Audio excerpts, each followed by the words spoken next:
So இன்னைக்கு morning 6 நீங்க எடுத்திருந்தீங்கன்னா அதோட லெவல்ஸ் உங்களுக்கு இன்வெஸ்ட்மெண்ட் வந்து பாத்தீங்கன்னா 6200 ரூபாய். ஓகேங்களா, ப்ரீமியம். ஸோ அது மூவ் அப் ஆனது வந்து பாத்தீங்கன்னா அங்க இருந்து 6 பாயிண்ட் மேல வந்திருக்கு. கிட்டத்தட்ட 6000 ரூபாய் ப்ராஃபிட். 6000 ரூபாய் இன்வெஸ்ட்மெண்ட்டுக்கு 6000 ரூபாய் ப்ராஃபிட். எல்லா டைமும் ஒரே டைம் கிடைக்காதுங்க. ஸோ நம்ம ரிஸ்க் ரிவார்ட் ரேஷியோ வந்து எப்பயுமே மெயின்டைன் பண்ணிக்கணும். அதை மட்டும் கிளியரா சைக்கலாஜிக்கலா அந்த விஷயத்த வந்து மைண்ட் அவுட் பண்ணிக்கணும். Okay sir. அதாவது உங்களுக்கு நல்ல ரிஸ்க் ரிவார்டு கிடைச்சிச்சு அப்படின்னா உங்களோட அமௌண்ட் வந்து இமீடியட்டா வெளில எடுங்க. அதாவது ப்ராஃபிட் வந்து புக் பண்ணிக்கோங்க.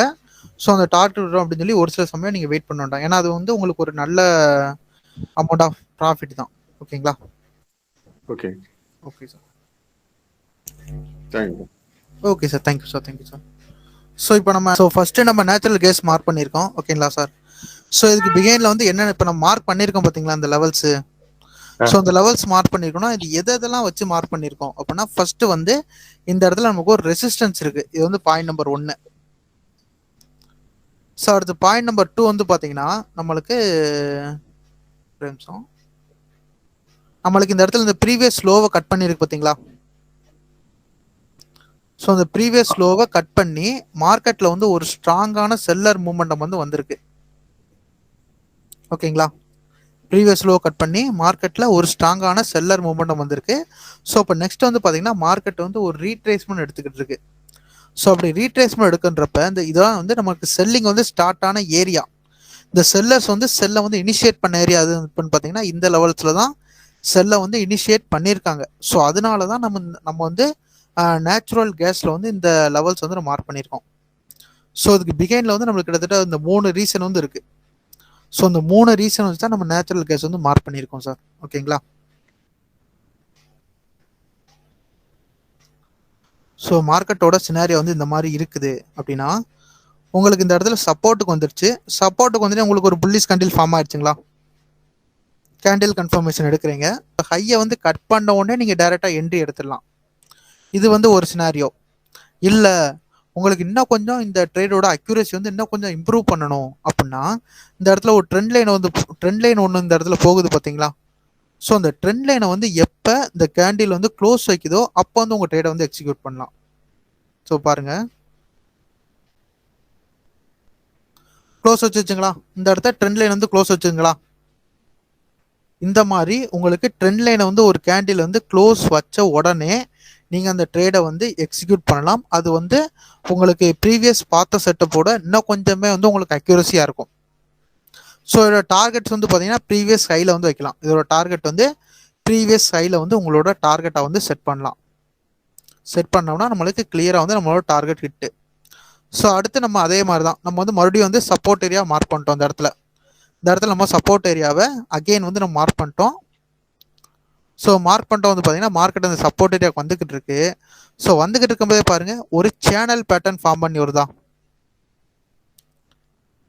தெரியுதுங்களா சார்? ஒரு சேனல் பேட்டர்ன் ஃபார்ம் பண்ணி வருது. ஸோ இப்போ நம்ம என்ன பண்ண போகிறோம்? ஃபர்ஸ்ட் வந்து சப்போர்ட் ஏரியாவுக்கு வர்ற வரைக்கும் நம்ம வெயிட் பண்ண போகிறோம். ஸோ சப்போர்ட் ஏரியாவுக்கு இப்போ கிளியராக வந்துருச்சுங்களா? ரீச் ஆயிடுச்சா நம்ம ஏரியாவை? ரீச் ஆயிடுச்சு. ஸோ ரீச் ஆகி என்ன கேண்டில் நம்மளுக்கு கொடுத்துருக்குன்னு பாருங்க. ஒரு புல்லிஷ் என்கல்ஃபிங் ஃபார்ம் ஆயிருக்கான். ஸோ புல்லிஷ் என்கல்ஃபிங் ஃபார்ம் ஆயிருக்கான். ஸோ ஃபார்ம் ஆயிருக்கு. இப்போ அந்த ஹையை பிரேக் பண்ண உடனே நம்ம என்ட்ரி எடுக்கலாம். இல்லை அப்படின்னா இந்த சேனல் பேட்டர்ன் ஒன்று போட்டிருக்கோமா, இந்த சேனல் பேட்டர்னை பிரேக் பண்ண உடனே என்ட்ரி எடுக்கலாம். ஸோ இந்த 2 இடத்துல நம்ம என்ட்ரி எடுக்கலாம். ஒன்று இந்த புல்லிஷ் என்கல்ஃபிங்கை பிரேக் பண்ண உடனே நம்ம என்ட்ரி எடுக்கலாம். இல்லை அப்படின்னா இந்த சேனலை பிரேக் பண்ண உடனே நம்ம என்ட்ரி எடுக்கலாம். ஸோ இந்த 2 என்ட்ரிக்கும் என்ன வித்தியாசம் அப்படின்னு கேட்டிங்கன்னா இந்த புல்லிஷ் என்கல்ஃபிங்கை பிரேக் பண்ண உடனே என்ட்ரி எடுத்தீங்கன்னா அங்கே அந்த என்ட்ரி வந்து உங்களுக்கு 70+ அக்யூரசி தரும். அதே இந்த சேனலை பிரேக் பண்ண என்ட்ரி எடுத்தீங்கன்னா உங்களுக்கு 85+ அக்யூரசி வந்து தரும். ஸோ அக்யூரசி இன்க்ரீஸ் தான் இதே பண்ணும். ஓகேங்களா? ஸோ அதனால தான் சொல்கிறோம். இப்போ அதே மாதிரி இந்த செட்டப் வந்து நம்மளுக்கு பிரேக் பண்ணி இப்போ கரண்டாக வந்து ரன் ஆகிட்டு இருக்கு மார்க்கெட்டு. ஓகேங்களா? ஸோ இந்த 2மே ஒரே செட்டப் தான். நேச்சுரல் கேஸில் பார்த்தது அது வேற செட்டப். அது வந்து மார்க்கெட் ஸ்ட்ரக்சரையும் சப்போர்ட் அண்ட் ரெசிஸ்டன்ஸையும் வச்சு ஃபார்ம் பண்ண செட்டப்பு. ஸோ இது வந்து பார்த்தீங்கன்னா நம்மளுக்கு support and resistance trend line candles. So இதை வச்சு ஃபாலோ பண்ண செட்டப். புரியுதுங்களா சார்? ஸோ மார்க்கெட்டோட சினாரியோக்கு ஏற்ற மாதிரி நம்ம செட்டப்ஸ் வந்து நம்ம ரெடி பண்ணிக்கணும். ஸோ வந்து பேட்டர்ன்ஸாக இருக்கலாம், சப்போர்ட் அண்ட் ரெசிஸ்டன்ஸாக இருக்கலாம், கேண்டில்ஸாக இருக்கலாம், இந்த மாதிரி எதை வேணாலும் நீங்க வந்து யூஸ் பண்ணிக்கலாம். ஸோ இப்போ கோல்ட்ல வந்து பாத்தீங்கன்னா நம்ம டார்கெட் வந்து ஹிட் ஆயிடுச்சு, தெரியுதுங்களா சார்? ஸோ கோல்ட்ல நம்ம லைவ் என்ட்ரி இந்த இது வந்து எதை வச்சு கொடுத்தோன்னே தெரியும். சப்போர்ட் அண்ட் ரெசிஸ்டன்ஸ் இந்த சேனலை பிரேக் பண்ணோடனே நம்ம என்ட்ரி கொடுத்தோம், கிளியரா வந்து நம்ம டார்கெட்டை வந்து ரீச் பண்ணிடுச்சு கோல்டு. ஸோ இன்னும் நேச்சுரல் கேஸ்ல வந்து பாத்தீங்கன்னா லிமிட் கொடுத்தோம், இன்னும் இந்த இடத்துக்கு வரவே இல்லை. ஸோ அடுத்து இது நம்ம டார்கெட் ரீச் பண்ணிச்சு பாருங்க சார். ஸோ இப்போ இது என்ன செட்டப்னு தெரியுதுங்களா?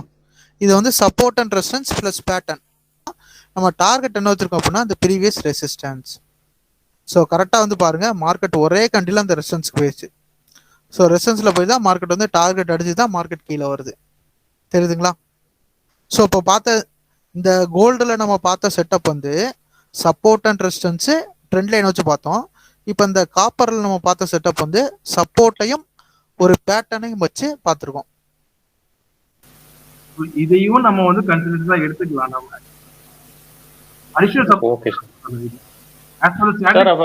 இது கிடையாது சார். சொல்லுங்க சார், நல்லா சார், சொல்லுங்க சார். சார் அப்ப அதே மாதிரி பி அந்த சார்ட்டும் ஓபன் பண்ணி பாருங்க சார், அது ஏதோ கன்ஃபர்மேஷன் கிடைக்குதான்னு. என்ன B option sir? Option 18,550 PE. முத்து 18,550 PE வச்சிருந்துச்சு. இந்த லோல கீழே அந்த விக்கி மட்டும் வச்சிருந்துச்சு அப்படின்னா அது வந்து ஃபேக் பிரேக் அவுட் அப்படின்னு சொல்லி சொல்லுவாங்க, ஓகேங்களா? அந்த லோ கீழே எப்போ வந்து நம்மளுக்கு ப்ராப்பரா ஒரு கேண்டில் க்ளோஸ் வைக்குதோ அதான் வந்து நம்மளுக்கு ரியல் பிரேக் அவுட். ஸோ இந்த மாதிரி நம்மளுக்கு இந்த விக்கி மட்டும் க்ளோஸ் வச்சா அது வந்து நம்மளுக்கு வேலிட் கிடையாது. ஸோ நம்ம வந்து பை சைட் டைரக்ஷனுக்கு வந்து நம்ம வெயிட் பண்ணலாம், ஓகேங்களா? ஸோ அதனால தான் இங்கே கீழே வந்து நமக்கு ஒரு புல்லிஷ் கண்டிங் இங்கே ஹேமர் அதெல்லாம் ஃபார்ம் பண்ணோன்னா இந்த ஹேமர் ரியாக்ட் ஆகி மார்க்கெட் வந்து கிளியரா அப் சைடு வந்து மூவ்மெண்ட் ஆயிருச்சு. ஸோ ரீசன் வந்து அதான் சார். இந்த இடத்துல க்ளோஸ் வைக்கல உங்களுக்கு, இந்த இடத்துல கீழே இருக்கு பாத்தீங்களா, கீழே ஒரு விக்கு மட்டும் தானே க்ளோஸ் வச்சிருக்கு. ஸோ இந்த மாதிரி பாடி வெளியில வரல, பாடி வெளில வரல, கீழே விக்ஸ் மட்டும் க்ளோஸ் வச்சிருந்தா உங்களுக்கு அது வேலிட் கிடையாது. Okay sir, understand.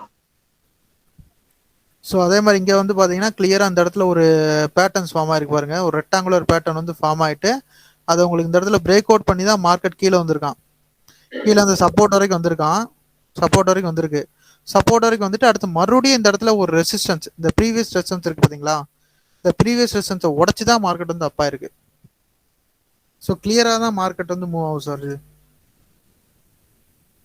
ஸோ நீங்கள் நார்மலாக அதை ஃபாலோ பண்ணாலும் பண்ணலாம், இல்லை நீங்கள் டெக்னிக் க்ளோஸ் வச்சிருச்சு sir. Okay okay.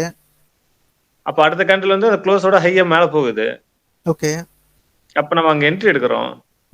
Okay. Buy போறீங்க. பை. ஓகே. அப்புறம் அடுத்து கொஞ்ச நேரம் ஸ்டாப் லாஸ், மூணாவது கண்டில் ஸ்டாப் லாஸ் ஹிட் அடிச்சிருது. ஓகே. என்ட்ரி கரெக்டான என்ட்ரியா? இல்லை சார், இல்லை சார். இப்போ அதான் இந்த ஸ்ட்ராட்டஜியை பொறுத்த வரைக்கும் உங்களோட மெயின் ரூல் என்னன்னு பார்த்துக்கோங்க. இப்போ அந்த ஸ்ட்ராட்டஜி வந்து நம்ம எதை பேஸ் பண்ணி பண்ணுறோம்னா மூவ்மெண்டம் பேஸ் பண்ணி பண்ணுறோம். மல்டிபிள் என்ட்ரிஸ் எடுத்தீங்கன்னா இந்த ஸ்ட்ராட்டஜியில் உங்களுக்கு ஃபெயிலியர் வந்து ஆகும். ஓகே, புரியுதுங்களா சார்?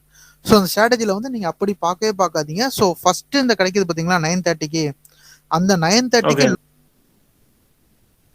ஸோ இல்லை மார்க்கெட்டில் சப்போர்ட் எங்கே இருக்குது, மார்க்கெட்டில் உங்களுக்கு இந்த இடத்துல தான் உங்களுக்கு சப்போர்ட் இருக்குது, தெரியுதுங்களா? இந்த இடத்துல உங்களுக்கு சப்போர்ட் இருக்கு. ஸோ இப்போ இதோட ரெசிஸ்டன்ஸ் வந்து இந்த ஏரியா. ஸோ இப்போ மார்க்கெட் வந்து இப்போ சப்போர்ட்ல இருந்து போகும்போது உங்களுக்கு இந்த இடத்துல நம்ம பை தான் எடுக்கணும். பை எடுத்தோம்னாலே நம்ம ஸ்டாப் லாஸ் வந்து இந்த ப்ரீவியஸ் லோல தான் வரும், ஓகேங்களா? ஸோ டெக்னிக்கல் ஆஸ்பெக்ட் சொல்லி பார்த்தோம்னா நம்மளுக்கு இந்த இடத்துல இருந்தே நம்ம பை எடுத்திருக்கணும். ஸோ நம்மளோட ஸ்டாப் லாஸ் இந்த இடத்துல வரும். ஸோ நீங்கள் இப்போ இன் பிட்வீன் கேப்ல போய் பை எடுத்தீங்கன்னா உங்களோட ஸ்டாப் லாஸ் அடிக்க தான் செய்யும் இந்த இடத்துல. ஸோ இந்த இடத்துல இதை வந்து நீங்க ரெசிஸ்டன்ஸா கன்சிடர் பண்ணக்கூடாது. இது வந்து நம்ம மூவ்மெண்டமா தான் நம்ம மீன் பண்றோம். சப்போர்ட் கீழே வந்திருக்கு, அந்த இடத்துல கரெக்டான செல் பண்ணிட்டு நம்ம பை பண்ற மாதிரி இருக்கு. இதுக்கு அடுத்தது இந்த ஸ்கேல்பிங்ல அடுத்த ட்ரேட் எங்க சார் எடுப்பீங்க? அடுத்த ட்ரேட் எங்க எடுப்பேன் அப்படின்னா இப்போ இந்த இடத்துல வந்து இப்போ இந்த இடத்துல ஒரு புல்லிஷ் என்கல்ஃபிங் ஃபார்ம் ஆயிருக்கான். ஆமாங்க சார். ஸோ அப்போ அந்த ஹையை கட் பண்ணுதான்னு பார்க்கலாம். நம்ம ஹையை நம்மளுக்கு பிரேக் பண்ணவே இல்லை, இப்போ பிரேக் பண்ணிருச்சு. இப்போ பிரேக் பண்ணிருச்சுங்களா? ஆமாங்க சார். ஸோ பிரேக் பண்ணிச்சு. அப்போ நம்ம என்ட்ரி ஸ்டாப் லாஸ் கீழே பார்த்துக்கோங்க. கிளியரா அப் ஆயிருச்சா, தெரியுதுங்களா சார்? ஓகேங்க சார்.